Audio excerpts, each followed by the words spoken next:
Have you ever wondered what games you should keep or you should lose? Find out here at Purge Review. Camelot Legends is an older game and a very good one, especially in the time period that came out. Now, other games have come out like Smash Up that I would easily look at this game and say, hey, I like Smash Up a little bit better, but it came out afterwards. But that's what we're reviewing it today. We're reviewing today's market and what I think about it today. If you like the King Arthur theme and thematic purposes a little bit better, the IP of it, then this is definitely going to be something that you would enjoy. But it's one of those cards where an event will come out, a card, and you're going to place area control to each of the sides. Each character you play will have different, they will go with different locations and be stronger at certain locations than other ones, so how you manage your hand will be very important in the game. As for me, I'm not a real big area control guy, so I need less of these games, and Camelot Legends is not going to make that list. I'd rather play Smash Up than this. I'd probably rather play Camelot than this. So there's a few other games that I like. Now, if I was a really big area control fan, I like those games. I think that might fit into the little bubble that I'd be wanting to fit it into. But for me, the theme doesn't do a whole lot for me. It looks a little dated, and that applies to me and what I enjoy playing. And quite frankly, I just find myself grabbing Smash Up off of the shelf rather than this. So that tells me that it needs to go. So for my purposes, this will be a Purge. Decisions are good in this one. I think if you like King Arthur, you're going to like this one. And this was a really well-regarded game for a very long time. Just not going to fit my needs of how I'm going to play it. But for you, it definitely could. And it's one I'll actually recommend you to try out before you buy. Here's Camelot Legends from Z-Man Games. This is a really old game, I think from 2004. Have a rule book, which we'll take a look at in a few minutes. You're going to get these boards that will be out. They have different artwork on them. They just kind of sit on the board. As you can see, there is Camelot. You're going to get these player aids that come out, which are very nice. Tell you all the different icons and the phases of the game. Then you're going to have a bunch of cards. This is a card game. So the backs are a little bit different. They have the same picture, but this one says specials, one says characters and events. It's kind of weird it has the same artwork on it. And then you're going to have a pretty busy card for today's standards. Now, back at the time, the small print, these looked a lot like the CCGs that were out. These were very popular. You can see the victory points at the bottom. You can see the numbers over here that you're kind of looking for. But this is the style that was out at the time. It really wouldn't be the style today. The artwork is fine. I like the artwork. This comes from a really good designer, so a lot of the stuff in here fit. The components are fine. I mean, this is a, almost 18-year-old game. It's held up very well.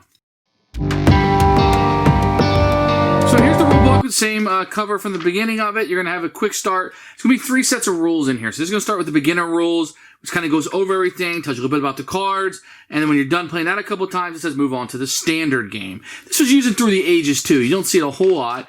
Then you go through, it'll add a few more things in here, and then you'll be able to jump in with some special cards and locations, and then you'll be able to go over here and play the standard game. And then you have explanation of the event cards. Very small print in here. Very small font.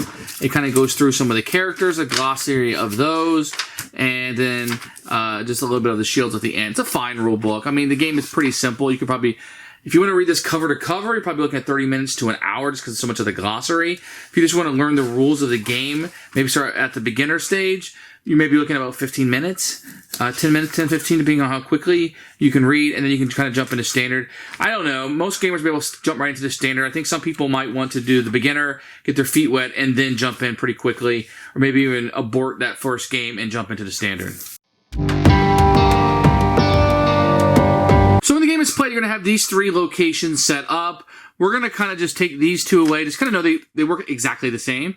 And we're just going to zoom in here on one location and kind of show you how this works. And once you know how this one works, you will also know how everything else in the game works. So the first thing you do on a turn is you're going to draw an event card. And for the most part, it's going to have an event that will happen on it. Something will happen, and victory points and etc. that can be earned. And this is what you're kind of required to get in order to get this card. And you would just put it right here on Camelot or the other locations if it went on one of those locations. It's also possible to have these special event cards or locations, and you just kind of do what it says, and there may be a bidding or an auction on something. But the great majority of the cards are going to come out on the table, and you'll be able to earn them through gameplay. You also might have some cards that have already been played out. Think about if you ever played the game Smash Up, you'll be able to utilize any powers that are out. You just kind of activate the cards if they're already been played for the previous turns. Then what you would do is see if any of your companies have got enough to bust this. And what's going to be happening is you're going to be able to play cards. You can either draw cards in the last section or draw cards. And what you'll be doing is you're going to be playing them down to your side. So the red player here, yellow, green, and blue. So I'll just go like this and just kind of show you the green side. So what you're going to be doing, you're going to have these cards that will be played down. These will be characters in the game. They're all going to have bonuses attached to them. Lots of font and reading on here that you're going to have. And what you're going to be trying to do in this case is get 12 of this icon and 12 of this icon. If you're able to do that successfully before playing cards for the turn, then you will take this, maybe have a bonus on it, and score this many victory points.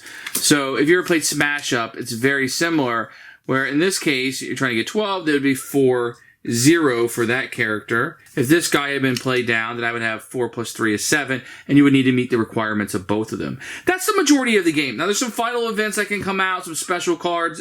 You're going to have a special card deck that will also come out for the game.